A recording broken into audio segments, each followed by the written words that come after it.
So, as you guys get started creating shapes, I told myself I wouldn't tell you about some of these things, but when it comes to design and a lot of art, if there's a way that you can decrease the amount of time that you spend on something while not selling yourself out, I think that you should take it. Like when I was learning how to do drawing, they said never trace. You always have to learn how to draw from your eyesight. But once I got to be a professional, I found that tracing saves me hours of time if I'm making something larger.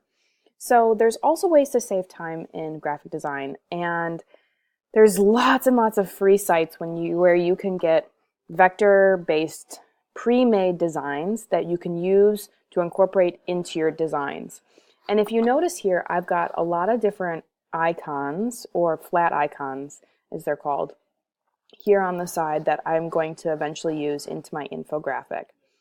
And what is it? Piktochart.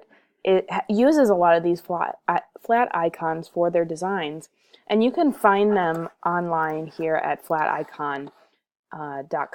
And I've downloaded a couple different flat icons. I downloaded this fork and knife and spoon set, and I'm going to show you how to then utilize them into your design to save you time. So I'm coming up here to File Place, and let's look at my downloads. I've downloaded this cutlery set, and it's a PNG. So I'll place it, and it comes in as this PNG file, but we want to turn it into a vector. So remember how I talked to you about image tracing before? Come up again to image tracing, but this time do black and white logo.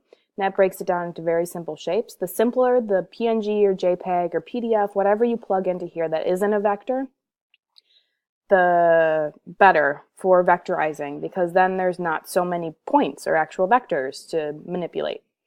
Next thing is to expand it, and come in here, control right click, ungroup it. Maybe delete some of these white spaces. Okay, we don't really need those. And this takes some time sometimes to just get this all right. Then I can regroup it. Command G is grouping.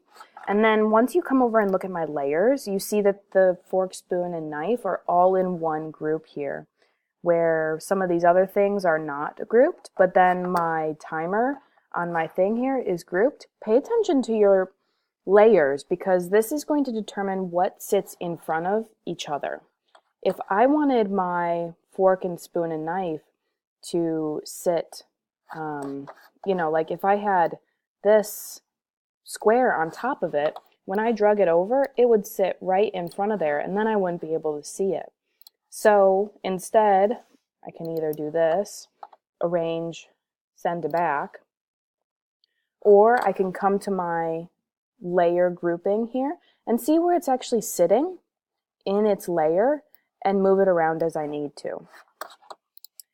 Now the next thing I'm going to do with this logo is change the color. Remember how I did the eyedropper to change the color of it to match with my color scheme? Then I can transform it and bring it down onto my actual design that I'm working on.